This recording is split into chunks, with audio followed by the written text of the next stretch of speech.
بتاعته ان هو نفسه يتحرر من علاقة، نفسه يتحرر من حاجة مربطاه.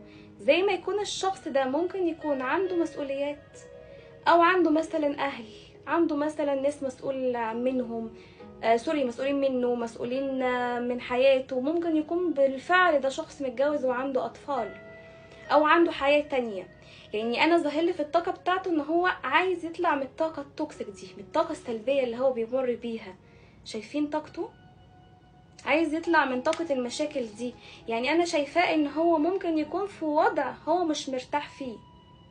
ممكن يكون بالفعل يا صاحب الطاقة دي انت وهو ابتعدتوا عن بعض لان في اعتراضات، في مشاكل بتحصل من ناس حواليكم، في ناس بتحاول تفكك شملكم، تفكككم عن بعض، تحاول ان هي تنهي علاقتكم ببعض. وبالفعل انا شايفة ان هو لاحظ ان في ناس كانت متعمدة وقصده ان هي تهدم العلاقة ما بينكم او تهدم حبكم. عشان كده الشخص ده مش عنده صبر يفضل متحمل غيابك وبعدك عنه، لان جدا الشخص ده في الطاقة بتاعته عايز يبتدي معاك انت بداية جديدة. يعني مش همه غيرك. بص، عايز يقدم لك هنا يعني عهد، وعد، يوعدك ان هو مش هيسيبك تاني، يوعدك ان هو فعلا هيعمل حاجة فعلا هتكون مختلفة عن زمان. زي ما يكون الشخص ده كان ما بيوفيش بوعده معاك، ما كانش شخص بيقدرك، ما كانش شخص مثلا بيحاول ان هو يثبت لك حبه. فاكتب لي تحت في الكومنت، هل الشخص ده كان قليل الاصل معاك في حاجة؟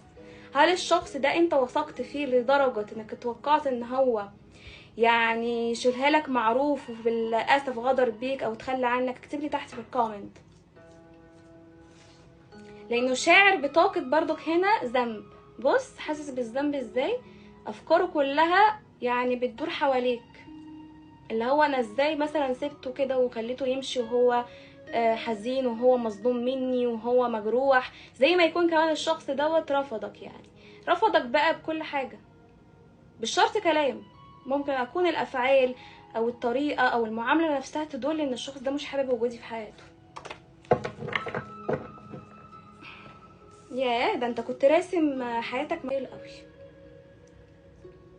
يعني ممكن حتى تتقابلوا صدفة لو ده جار ليكم، ده مكان مثلا شخص بتشتروا من عنده حاجة.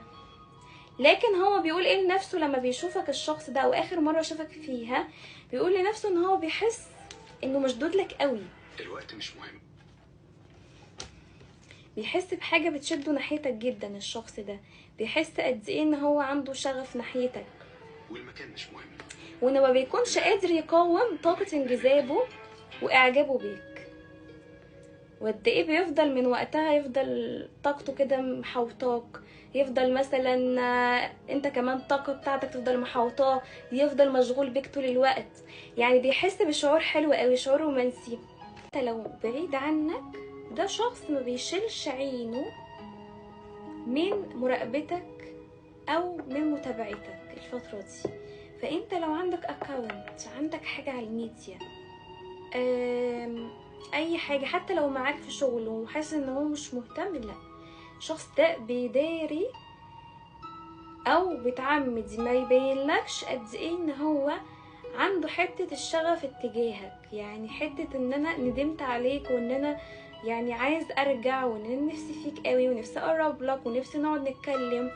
دي الحاجة اللي ممكن تكون انت مش حاسسها دلوقتي، بس لما هيرجع هيثبت لك ده. فشايفة نظرته ليك، هو بيشوفك انك انت في الوقت الحالي